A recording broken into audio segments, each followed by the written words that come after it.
So, hello everyone, and welcome to the Jobs of the Future Emerging Technology Roundtable. I'm Tracy Raissis, your host and moderator for this session. In our fast paced and ever changing world, we find ourselves at the nexus of a technological revolution, a convergence of emerging technologies such as blockchain, artificial intelligence, and augmented and virtual reality. And it's reshaping the fabric of our society and economy.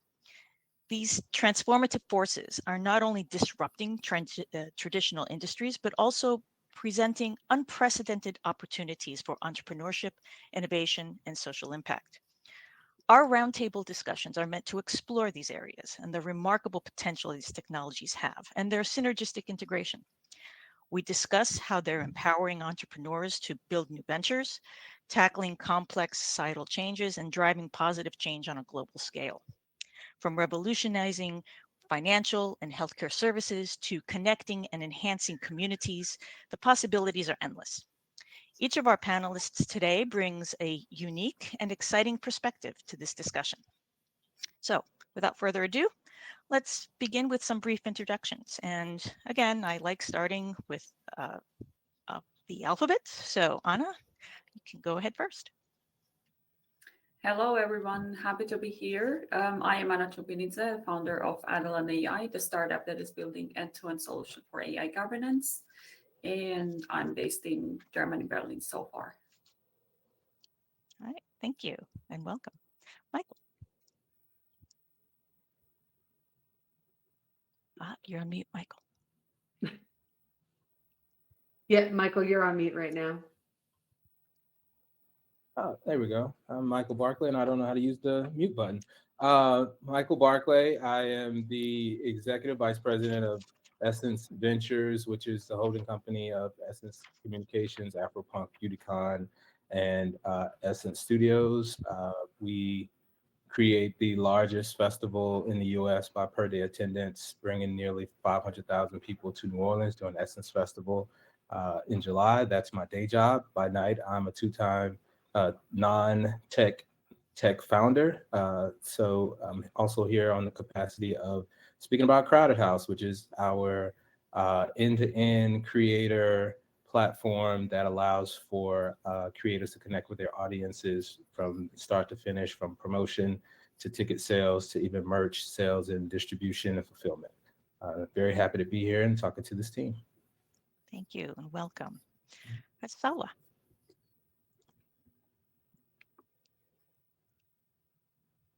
Salwa? Hello, good morning. Yes, hi, good morning. Thank you, Tracy. Glad to be here. Salwa Rafee, I'm an Associate Vice President with Siemens Advanta Consulting, and I work mainly in healthcare life sciences consulting, technology, and cybersecurity, and look forward to our great discussion. Thank you. Welcome. And then finally, Vineet. Hi, everybody. I hope you can hear me. Yes. My name is Vineet. I am working as the principal product manager in Vision Bank. My background basically is in product management, entrepreneurship, I would say, building new products and capabilities within an enterprise. I've been doing this for almost 15 plus years now. And that's my day job. On the side, I'm working on an interesting idea for the differently abled people using ChatGPT. We're trying to build something like a chat buddy, and that's something that I do on the side. All right. Well, thank you. Welcome, everyone. This is going to be a great discussion. So let's start with the first question. Let's start with the big picture. What emerging trends and use cases and benefits do you see emerging from technologies like AI, ML, robotics, blockchain across your respective industries? Where do you see the most promising opportunities for leveraging these technologies to drive innovation and growth within your organization? So let's start with Anna. Yeah, sure.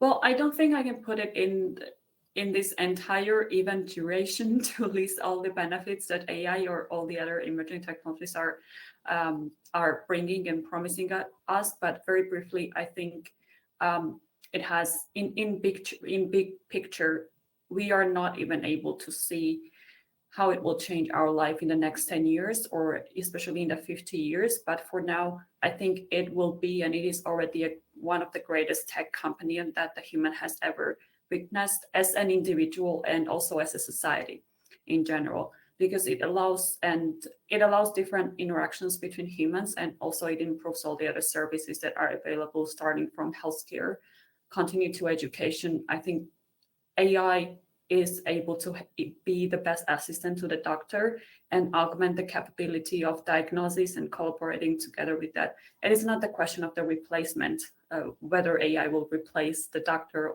or the educator or the any other professions or careers, but for me, it's the question how it will augment the existing ones. And so it's a great time. I think it's a great opportunities, and I'm really looking forward. Yeah, I agree. I'm hearing more and more the term augmented intelligence rather than artificial intelligence, just to reinforce that this is a tool that people can use in order to augment their decisions. It's not an artificial use case. It's actually augmenting human intelligence. So it's a great phrase that I'm hearing more and more, especially in the healthcare industry. Michael, what are your thoughts? Yes, Tracy, and also there's a thunderstorm raging in the background, which is why I'm going back and forth on and off mute as to not to disturb the panel. So if you hear thunder, it's on my end. As far as Crowded House is concerned, I mean, again, it is a platform that we're utilizing to what we're creating to make that connection between the creators and the audiences in a virtual space and a virtual experience. And so we do utilize AI quite a bit, not only to scale the platform and create the codes and things like that to help us kind of stay on top of the most current tech, but we also utilize it to help fuel our creators and give them inputs on what's happening with their audiences when they're engaging. So, we have real-time feedback loops, which allows them to know exactly what's working, what's not working. It helps them. Really, we like to coach, and we're looking forward to coaching them on what's best as far as their content and what's actually working, and give them that real-time feedback. We also, it allows for us to have increased personalization. One of the main things with Crowded House is really trying to recreate that in real life human engagement that we can't always do, and it's not necessarily scalable on a large scale to be able to reach as many people as you would like to reach. So, but with that, we want to not lose that human element. So, ironically, to the point that you made before with the augmentation, AI allows for that increased personalization so that we can help mimic and create that experience for not only all of our users. So we have like 3 primary users, but our users are now allowed to have this kind of personalized experience due to the technology that we incorporate. Additionally, when it comes to helping our users generate their best content that they're creating for their audiences, we're able to analyze through our tech the relevance of the content they put out and give them that initial additional information about exactly what it is that you're putting out there that people are really resonating with. And then that helps with strategic content development, as well as increasing the audiences and viewership, which is really what we're looking to do and empower our users to do in this on this platform. So these are just some of the things that we're looking at. We definitely are exploring all types of new tech because new tech feels like there's something new coming out every couple of weeks. So we want to stay on top of it and be able to incorporate it in all of the things that we're developing for our audiences and our customers. Thank you. Yeah, that is a very good point, and it's interesting. People might even find it counterintuitive that more technology results in a more personal Right. interaction. So Exactly. excellent point. All right, I'm Salwa. I was going to do you next, but I think I'm just going to switch it just for a moment and go to Vineet first, and then you, if that's okay. So Vineet, same question. You're on the product side. So what are you seeing? Right, right. Yeah, I'll sort of answer this question in two folds. Yeah, let's first put look at from the perspective of digital banking, fintech. Yeah, and in this space and other industries, blockchain I feel has a high potential. It is a little bit of a black horse, but I am very bullish about the possibilities of using consortiums, for example, to into in the banking and the digital banking space to have better collaboration across banks on many of these use cases. Yeah, I see a great potential there. But then again, I feel we are in the early stages, so there's a little bit more innovation and adoption needed for such use cases to be a reality. The second thing I see very powerful in the financial space is tokenization, tokenization of assets, tokenization being used for things like remittances and so on. There is the great potential there to actually use the digital sort of capabilities of cryptocurrency, not cryptocurrency, well, tokens to innovate with these kind of financial transactions. Yeah, right now we are at a space where we have a digital forefront, but in the back end quite a lot of stuff is still quite physical. So I see great potential in blockchain and tokens being able to solve this side, and I think there's a lot of innovation I'm expecting to be coming on those in this space. When you talk about AI, uh, I've seen wide adoption of narrow AI prediction use cases in enterprise, and there is well acknowledged benefits of narrow AI in the enterprise space. The potential of Chat GPT and the large language models is tremendous as well, and I see an uptake of this in the enterprise space. Yeah, and I see big disruptions happening, especially with the content creators, with so many options available, with the large language models, chat GPTs, with image processing, and the creative space. So I see a big disruption happening there in the content creation space, based on the recent innovations with chat GPT and similar tools. That's sort of a quick one.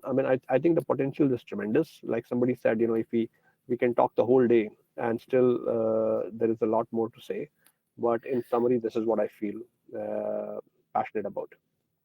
Yeah, this is a fantastic time where you have all of these technologies emerging and converging, and they pivot off of each other. They actually reinforce each other for something fantastic.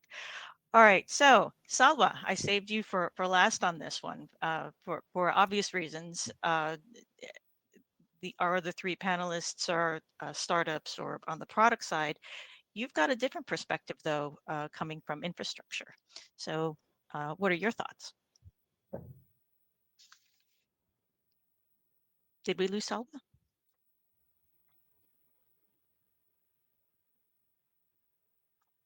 I think we might have just lost Salwa. I know she was having some internet issues from that side.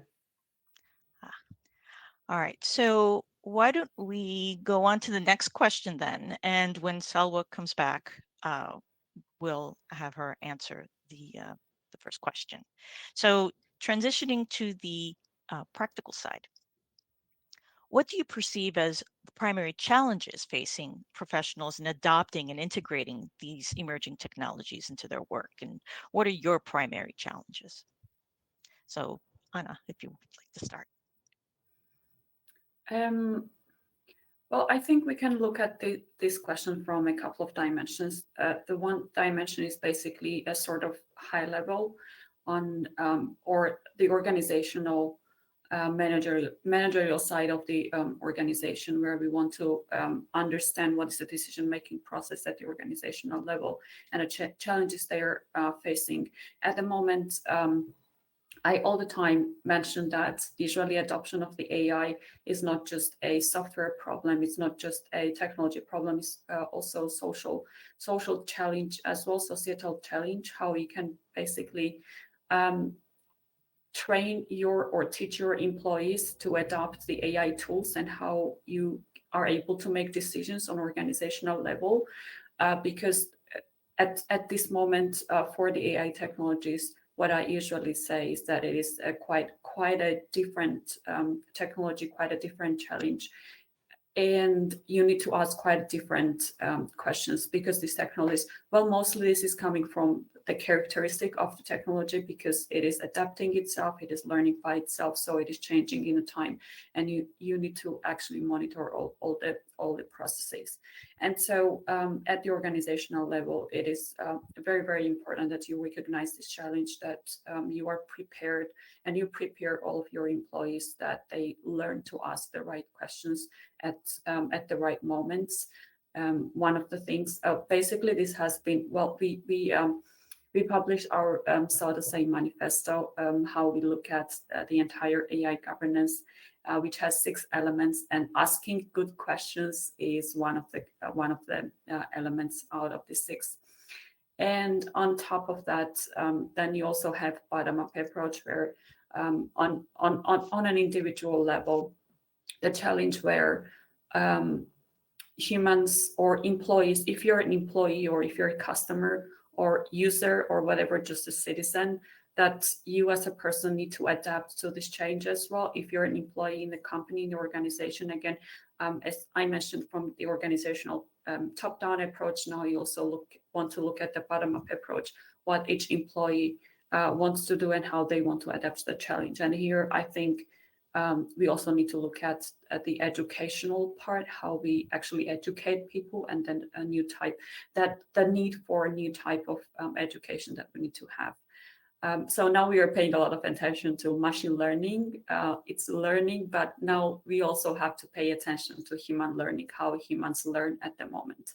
And I think we need to also change that. We need to learn how to learn rather than learn specific things.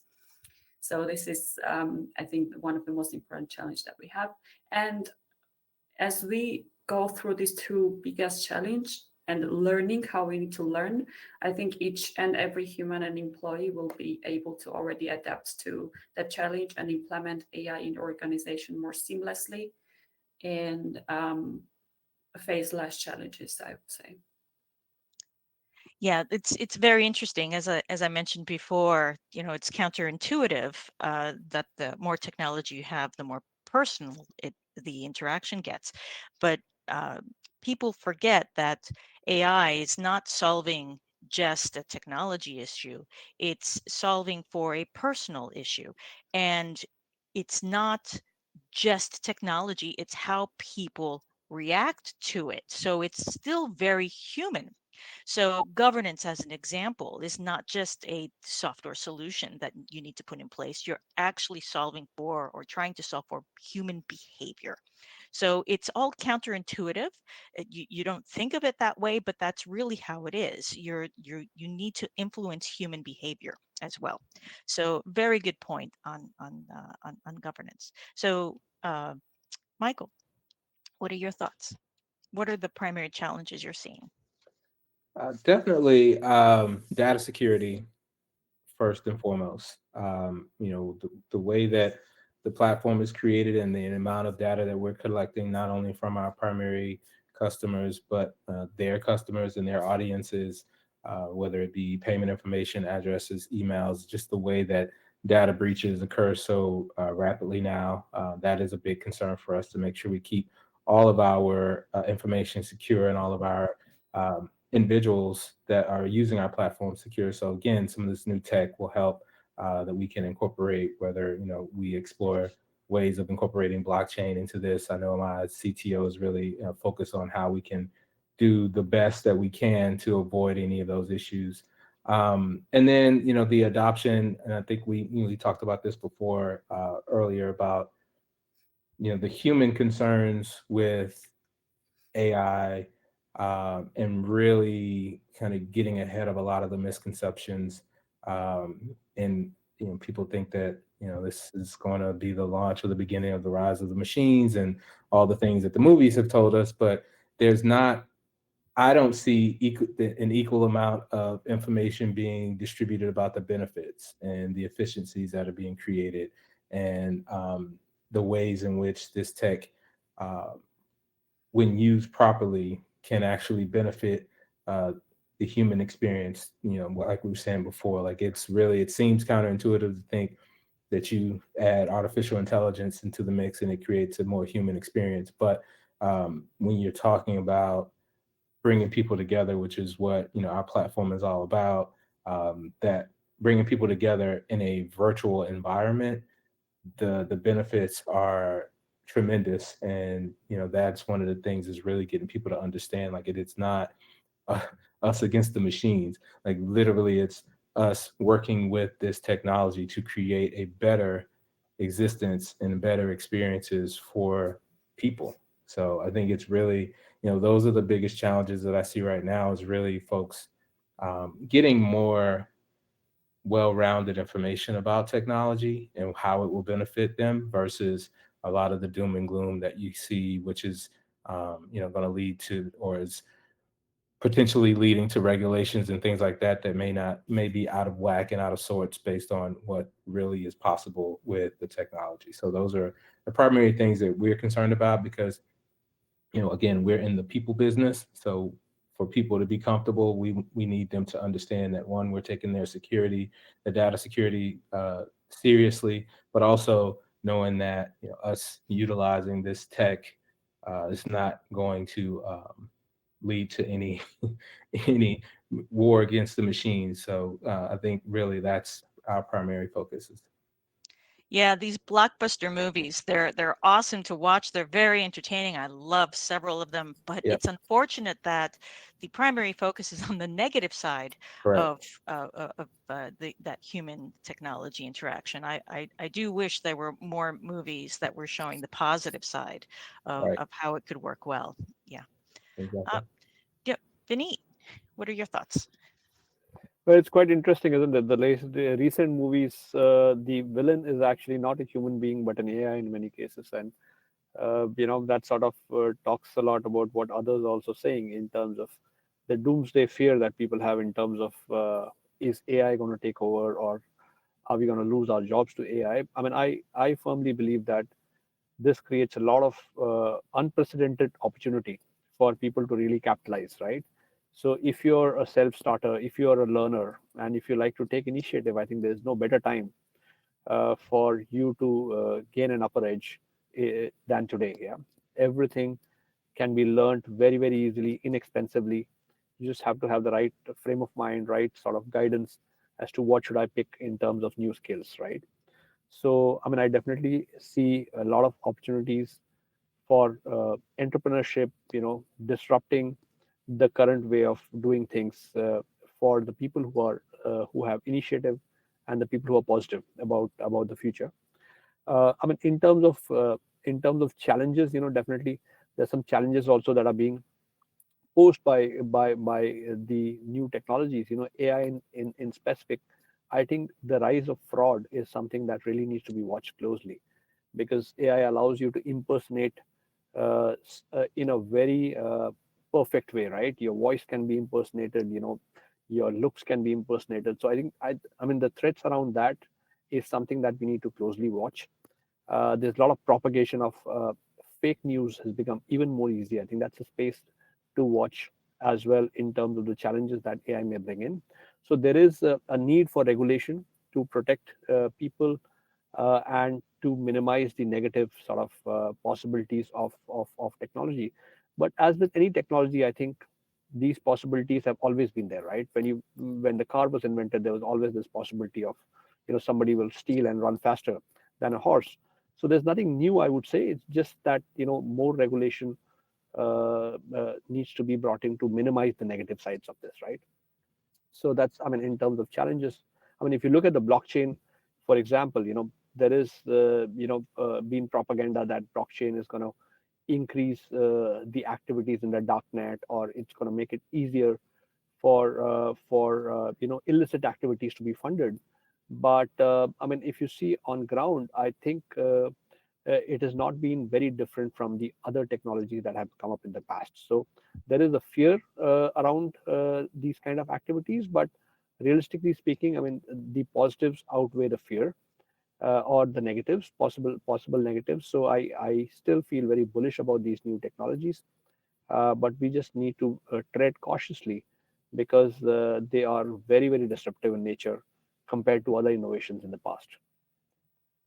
Yeah, you just gave some really good examples of irresponsible use of AI, the use of deep fake technology in order to mimic someone's voice, their image. And it's unfortunate that although we're using AI for good, there are criminals that are using AI for the exact opposite reason, for their good, not human good or societal good. They're using it for nefarious activities, and that is the downside. And you're right. Uh, so, is it regulation that's really needed, or a really good framework that everybody abides by? That's to be determined. But I agree with you. That is the downside. All right, so let's move on. I mean, I see Sal was not able to get back on, so we'll just keep going. So one of the looming questions, and some of you have already referenced it a little bit in your responses, one of the looming questions around the adoption of these emerging technologies is the impact on employment. How do you foresee the adoption of these emerging technologies influencing job destruction, but also job creation? What do you see in the industry, and how it's affecting your area? Could always start with Hannah again. Should I start? Well, I think, well, what I have to say honestly might sound a bit scary and not desirable in economic terms, but I think this time, this AI era, is a great opportunity to put on the surface the true human skills and true human opportunity and possibilities, I would say. Well, if AI is able to replace some of the capabilities and some of the works at the moment, that means that we were not supposed to be doing that. Like, take some of the boring jobs that are out there that humans do not want to actually do. I mean, it's scary for those people to lose the job and to not be able to very quickly switch to the new economic reality. But at the end of the day, we are kind of transferring the boring part of the job to the AI, and we have more time to basically accomplish what is rather more human, more creative, and what gives us more satisfaction when we work and when we do the job. And well, some of the examples, well, some of the people also say that AI will be able to do analytical jobs and a lot of logical or even logical and a lot of thinking jobs. Even if you take ChatGPT, sometimes it can pretend that it can actually think and it can reason logically. Well, I don't agree in that in general. I think people will have a lot more advantages compared to AI, but I think, again, this goes back to my previous comment. In order for the humans to actually be able to put it on the surface, their best capabilities, we need to change the way we learn the educational system.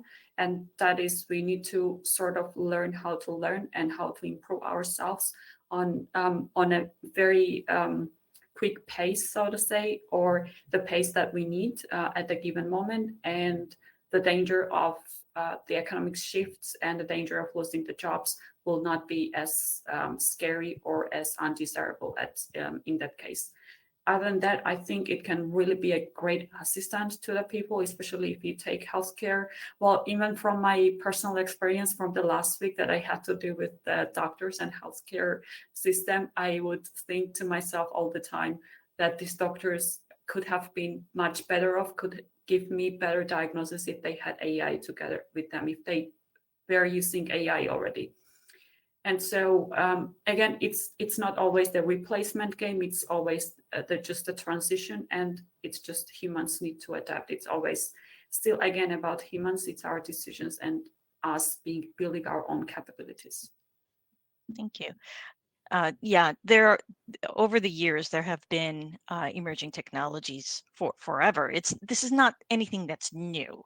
Um, How many gas station attendants are there in the United States now? It's mostly self-service. Elevator operators, you no longer really see, except in very, very old buildings, some historic ones. You don't see elevator operators. You go in, you press a button. Switchboard operators. Uh, there used to be switchboard operators. Literally, you would pick up the phone and tell the operator who you wanted to connect to, and the switchboard operator connected you to that individual. Now we all have, smartphones, and we dial ourselves. So this is not a new phenomenon. Uh, Michael, what are your thoughts on this? I think the opportunities are vast, honestly, and I'll take two different verticals to explain it from a employment perspective, similar to what you just described.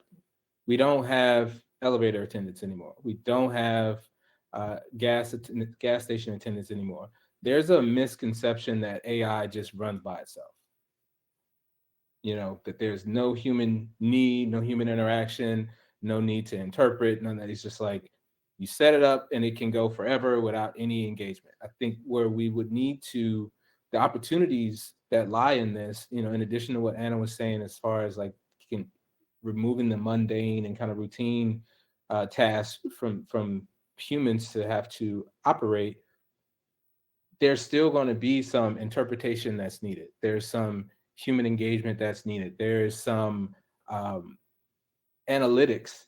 Just that this artificial intelligence spits out this information doesn't mean that it's all already ready for human consumption. There's still going to be a need for that maintenance, or that, again, you may not have a gas station operator that's operating the pump, but you do have somebody that has to come and maintenance the self-serve kiosk.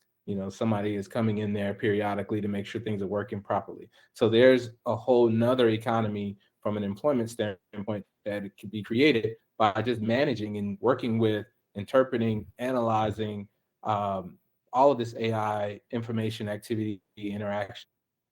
On the entrepreneur side, I agree with you, Vineet. It's if you have the motivation to go out and do something entrepreneurially that you may or may not have gone to a paid university or has gotten official training, this information now is available for you to go and take and create what you want to create. And you have the opportunity also, from the creator economy perspective, to utilize tools that could cost years of training or thousands or hundreds of thousands of dollars to be able to master and showcase. So a photographer can learn photography and editing quickly via this technology, and also utilize some of the enhanced tech to get their images on the same parallel as someone who's been doing this for 20, 30 years. So it cuts down quite a bit that learning curve and the opportunity blocks and the gates that go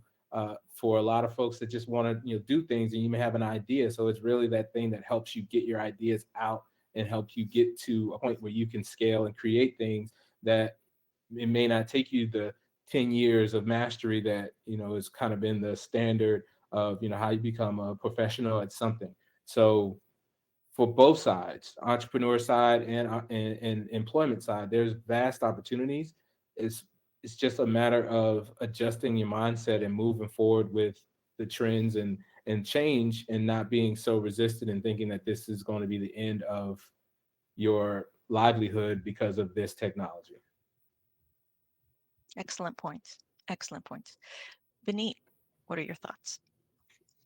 I mean, I completely agree with Michael and Anna's point.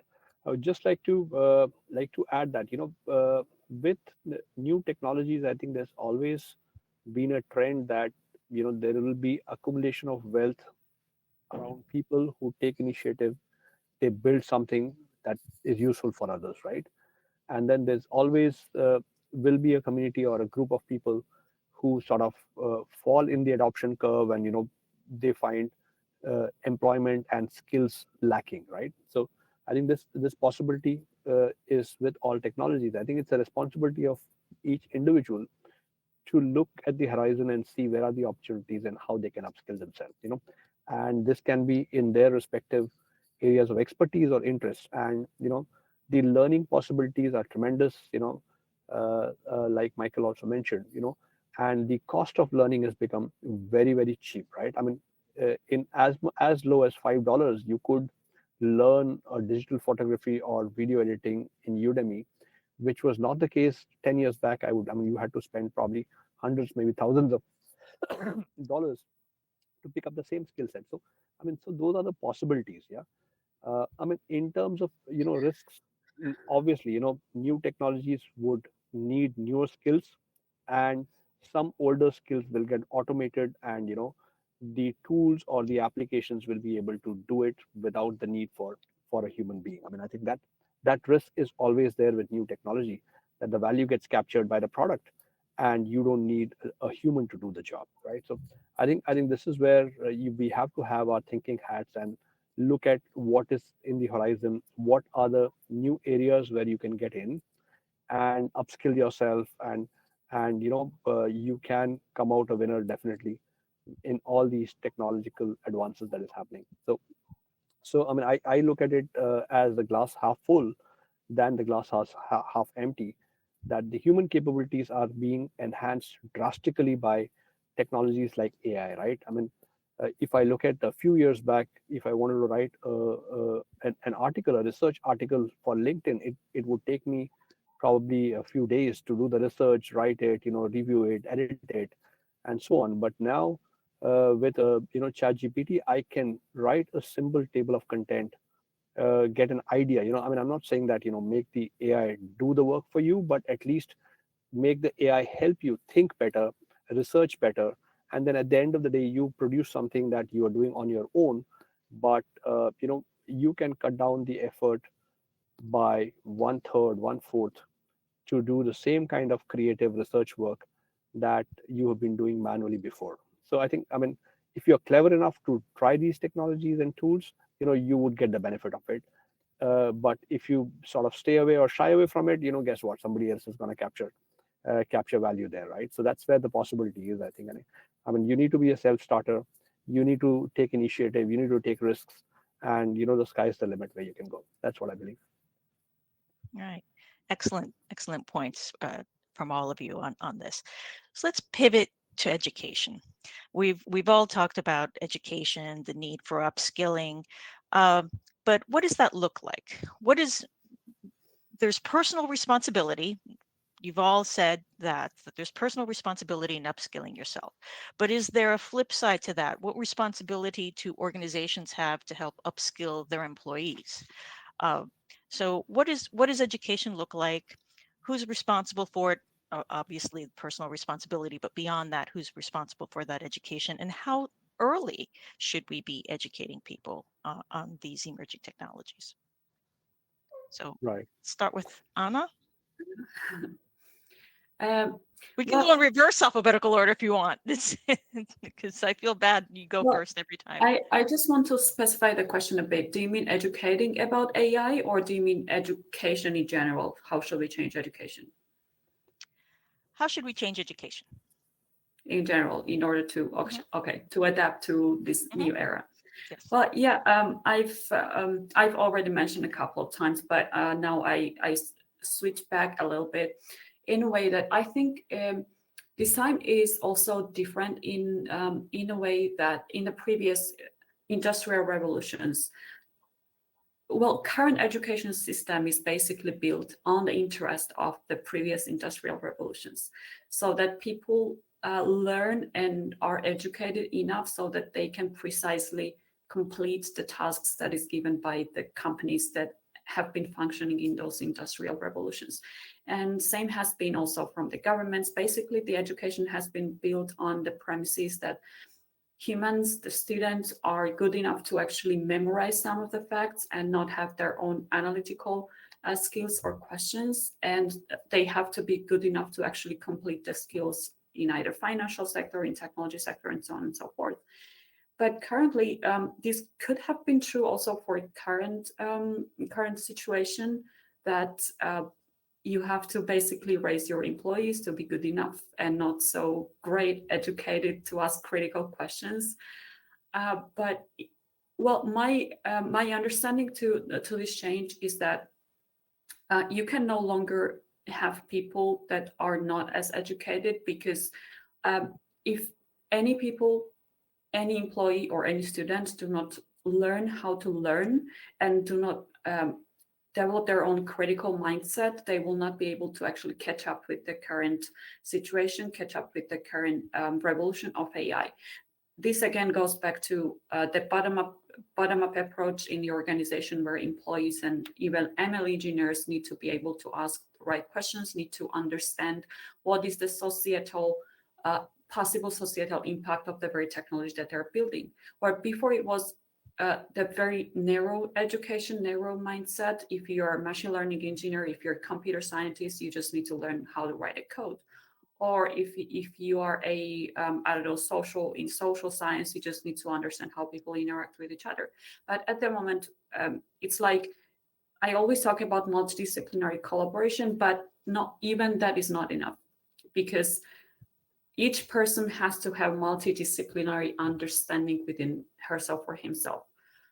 And that is because even if you're a computer scientist and writing the code, you need to be able to understand the potential impact of the very algorithm that you're building. So you need to be understand to ask societal questions, how it may affect the how you have to be able to understand the basic psychology of the human, basic political situation, the questions or societal questions, because you as a AI algorithm developer, you are the only person that knows this technology best, what is in there, how we train algorithm, what kind of data you gather, how you actually filter your data, how you use your data.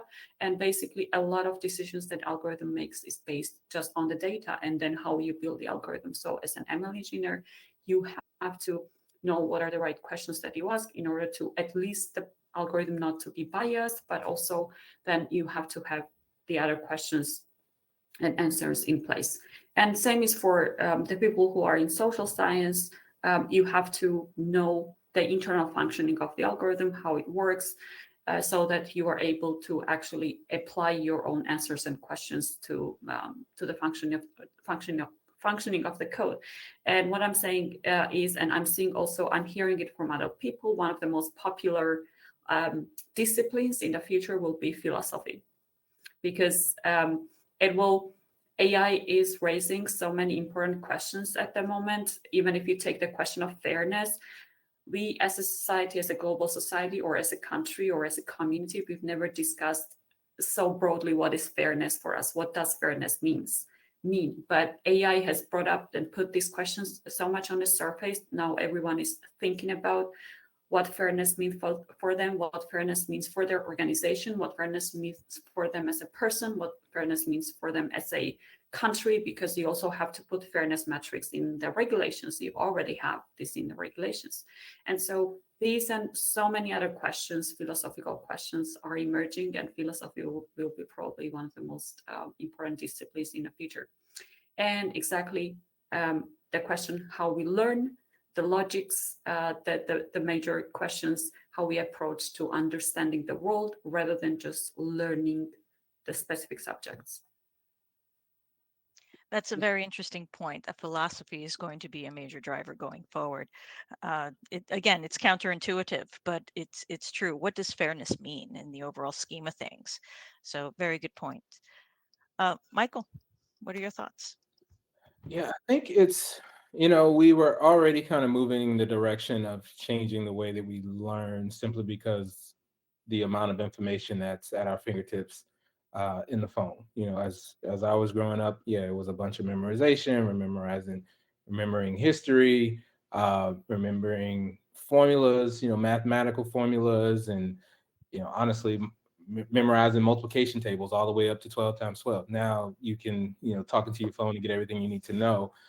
So I think, overall, it's going to be a need to kind of zoom out a bit um, from kind of the minute details and the minutia that is typically what we focus on, because we have this technology that can handle that. So now, and I love the the philosophical conversation, because I think it is really on that lens where you now need to be able to see the big picture, not focus on the very specific, technical details, but also like, what does it mean? Like, what are we building and why? When you're working with AI, I mean, it's interesting now. If I were to give, Chat GPT to my mom and say, hey, play around with this, she's not going to get as much out of it as I would, because she doesn't know how to actually correspond with the technology, to write a job description, say, hey, you are a hiring manager for this type of company, and give those specific details, so the inputs are just as important to get the outputs. And I think really stepping back and understanding what inputs need to be created to drive the final result that you're looking for, that's really where the education is going to come. It's like to think on that level. Because again, we're so used to doing things, we're so used to creating all of the details ourselves. Really, you got to be a more analytical thinker. And so between philosophy and analytics, and being able to strategically, over have an overview of things, is really going to be important. And to educate yourselves to think differently. And again, I like the comment before, like learning how to learn, because that's the thing as well. So it's not very specific about the subject matter, it's the ability to learn and know what questions to ask, and again, what inputs to put in to get what you're getting out. So really learning how to basically kind of shade your thesis, like you have your thesis and what your outcome is, but you got to know how to drive and lead to get to that point. And so really getting down to the, what are you trying to accomplish here, and learning to think in that way is going to be very important now, because again, you won't need to have such detailed information readily available in your brain. So it's basically freeing you up to think differently. Very good points. Yes, I do love learning to learn as a very high level of comment. Okay, Vineet, what are your thoughts? I think some great points, made by both Anna and Michael, and I think the aspect of learning to learn. I think if you see what should change in our education system, I think I mean the focus of mugging everything and keeping everything in the brain is way back gone, right? So now it's more about you have a tool in front of you, how quickly you can understand how the tool works and use it to achieve the end that you really need, right? And for that matter, you may have to, in a very short period of time, experiment with a few tools and put something together which solves a problem, or which gives a superior experience. So I think it's more of a nimble generalist who would really rule the roost, I feel. And that's sort of the opportunity where our education system can sort of evolve and teach our kids how to apply knowledge to build something or to solve a problem. I feel that's the need of the hour. The second thing, I feel the soft skills are going to be more and more important in the days to come. Aspects like skills like empathy, being able to emotional intelligence, or being able to work in teams, being able to lead teams, right? Lead people in a particular direction. I think these kind of skills are going to be in much demand in the days to come, with all the technology advances. Because at the end of the day, the humans are the ones who are making these technologies work and solve a particular problem. I see education moving towards focusing on building these kind of skills in children and adults alike. Uh, so I feel that's going to be a powerful change in the days to come. Uh, I like the mention of philosophy and thinking deeper about what to solve really, right? I mean, given if you're an entrepreneur, right? I mean, you could use technology to solve any problem, right? But what you really choose to solve is an important consideration, right? I'll give you a simple example. Uh, we may use AI to solve a mundane problem that a human being is doing today. Tomorrow, you're automating it. You can generate some value. but you may also use AI to solve a problem, let's say, for a differently able person, right? For somebody who's not able to communicate today effectively, you build a tool in AI which helps the individual to communicate with the outside world, right? I mean, you are using technology, but the problem that you're solving in the latter case is much more superior and enriches human life much more than automating a mundane process that takes away somebody's job, right? So I feel this kind of a sensibility of where we spend our energies and effort to solve a problem or make people's life easy is going to make a lot of difference. So I do feel, things like philosophy, critical thinking, empathy, these kind of skill sets should be stressed on in schools, so that we sort of use the scarce resources to do a better human good, uh, and think and deliver in a way that delivers the better life experience to our fellow human beings. So I feel that consideration is going to be very critical for what kind of problems we solve as humans. So let's move on to our last question. So, in order for all of this to happen, what kind of collaboration or cooperation or program do we need to see going forward? What Mhm. what makes all of this happen, and what makes your lives easier for your organization? So, what do you need to see happen? Well, again, starting from myself, I think we need to, well, I need to see happen that mostly companies, corporates, the organizations that are building AI, they should be a rather more open-minded and rather like go out more and hear outside world a bit more and not be a sort of closed system, and to be a little bit of also open-minded about other topics.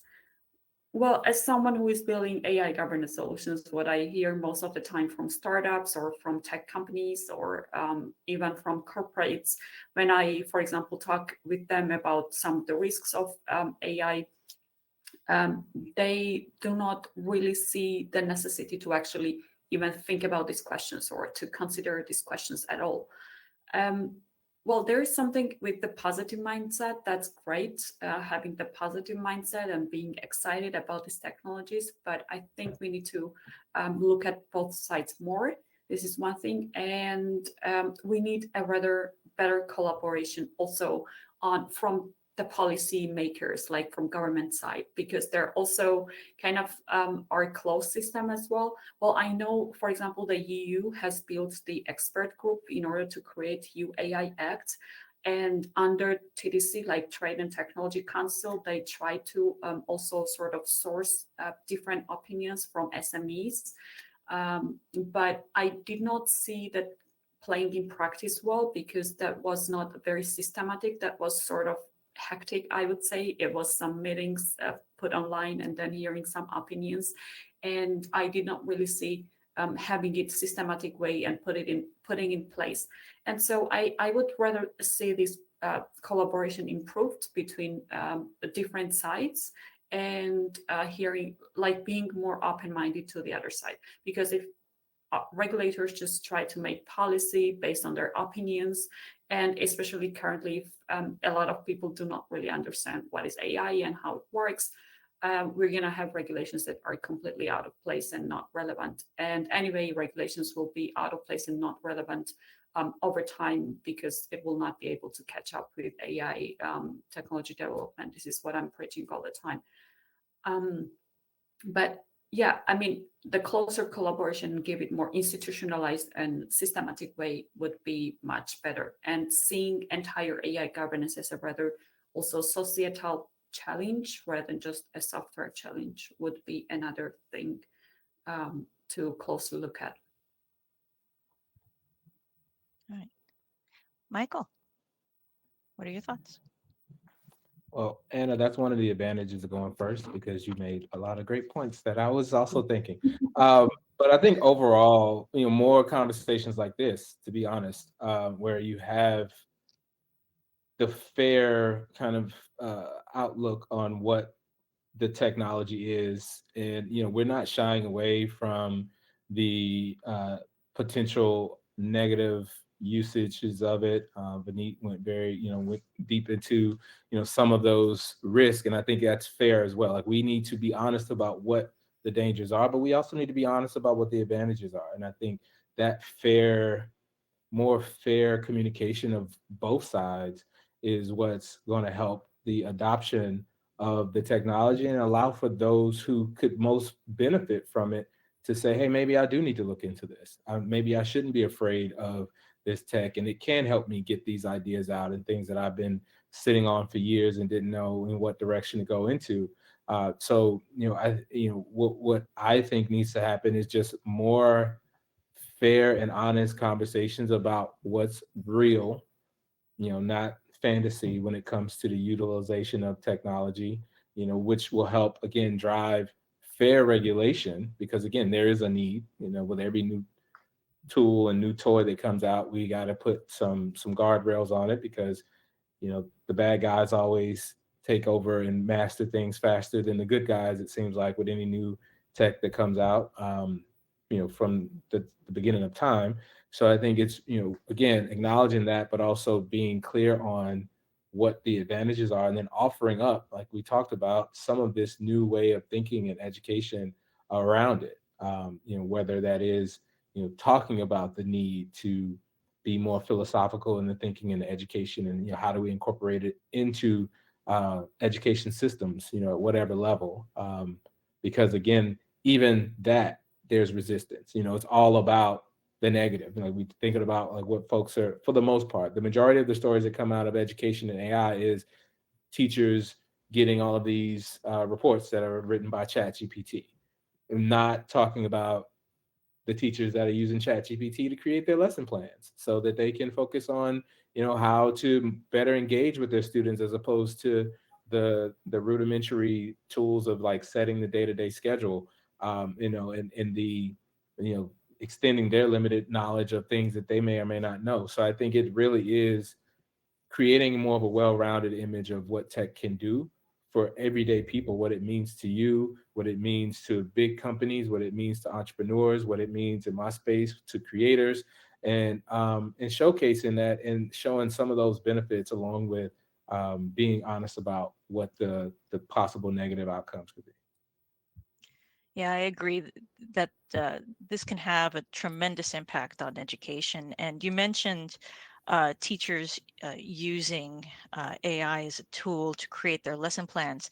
There's also another use case for being able to reach students who have learning differences and being able to personalize education programs for those students, and being able to reach them in ways that you don't necessarily think about, but the AI can help and augment. So very, very good point on that. Vineet, what are your thoughts? Um, so essentially, I mean, I completely agree, right? I mean, Anna, Michael made great points. Yeah. Uh, I mean, uh, you talked about the new possibilities that these technologies create. I think one of the very interesting use cases that I've seen is, content getting created in one language, seamlessly getting transferred to 40 different languages, right? So just imagine the access to this kind of a education and insights that people have worldwide now, right? So a person sitting in a remote village in India with a mobile connection and a data plan can listen to the insights of a lifetime of learning of a person who's done some research, let's say sitting in the US, in the language that they can understand, right? So I think these are great possibilities.